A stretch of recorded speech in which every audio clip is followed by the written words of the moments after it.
اس کے بعد بہت پیارا مسئلہ بیان کیا جا رہا ہے، متوجہ ہیں؟ یا ایھا الذین آمنوا اتقوا اللہ وابتغوا الیہ الوسیلہ. اب دیکھو، اے ایمان والو اللہ سے ڈرو اور وسیلہ اختیار کرو، وسیلہ اختیار کرو. لوگوں نے اس آیت کریمہ کو لے کر کے ایسا ہڑبونگ مچایا ہوا ہے کہ بہت سارے لوگوں نے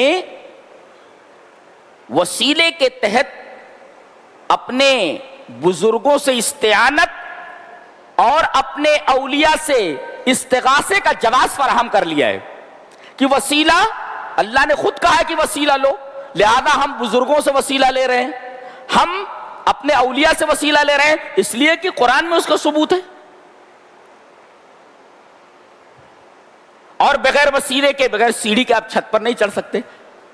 کسی نے بہت اچھا لکھا ہے کہ آپ کو چھت پر جانا ہے نا اور وسیلہ سیڑھی ہے تو کم سے کم چھت والے سے پوچھ لو، چھت والے سے پوچھ لو کہ سیڑھی کیسی ہونی چاہیے، یہ تو پتہ چلنا چاہیے نا. چھت والا بتائے گا نا، چھت پر آپ کو پہنچنا ہے، اللہ تک پہنچنا ہے نا، اور آپ بزرگوں کو وسیلہ لے رہے ہیں تو کم سے کم چھت والے سے پوچھ لو کہ سیڑھی کیسی چلے گی. اصل میں غلطی کہاں ہوئی؟ یہاں وسیلہ جو عربی لفظ ہے، تو عربی میں جو لفظ وسیلہ ہے وہ نزدیکی کے معنی میں، اللہ سے قربت کے معنی میں، اسے اردو کے وسیلہ بمعنی ذریعہ کا مرادف سمجھ لیا گیا ہے. اردو میں وسیلہ کہتے ہیں ذریعہ، کسی کو ذریعہ بنا لو، لیکن عربی میں وسیلہ ذریعہ کو نہیں بولتے بلکہ کہتے تقربت الوسیلۃ الی فلان، میں نے فلاں کا تک وسیلہ حاصل کیا، یعنی تقربت الیہ، میں نے اس کی طرف قربت حاصل کی، نزدیکی حاصل کی. پتہ یہ چلا کہ عربی میں وسیلہ کہتے قربت حاصل کرنے کو، اور اللہ سے نزدیکی حاصل کرنے کے لیے سب سے بہترین طریقہ احکام الہیہ کی تعمیل ہے اور اعمال صالحہ ہیں. تو جب اللہ نے بتایا کہ بھئی اعمال صالحہ مراد ہے اللہ سے قربت کے لیے، تو تم نے بزرگوں کا وسیلہ کہاں سے نکال لیا؟ اور یہ تفسیر کسی صحابی نے کی ہے.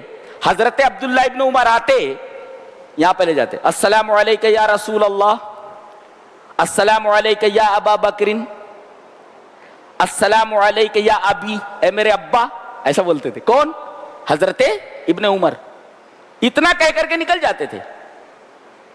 اگر مزاروں سے، یہ صاحب قبر سے استغاثہ اور استعانت اگر جائز ہوتی تو کم سے کم کسی صحابی سے تو معلوم ہوتا کہ وہ فلاں صحابی نے کسی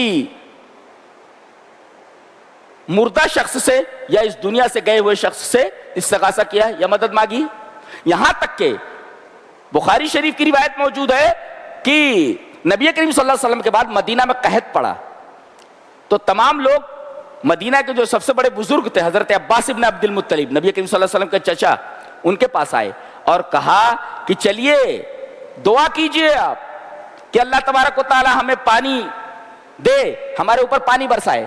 سوال یہ ہے کہ قحط پڑا، سامنے ہی نبی کریم صلی اللہ علیہ وسلم کی قبر ہے، بہت سارے شہداء ہیں، بہت سارے لوگوں کی قبر ہے، جا کر کے وہاں ان سے استغاثہ کرتے، ان سے پانی مانگتے یا ان کا وسیلہ لیتے. حضرت عباس ابن عبد المطلب کا وسیلہ لینے کا مطلب ان کا وسیلہ نہیں، ان کی دعا کا وسیلہ لیا گیا.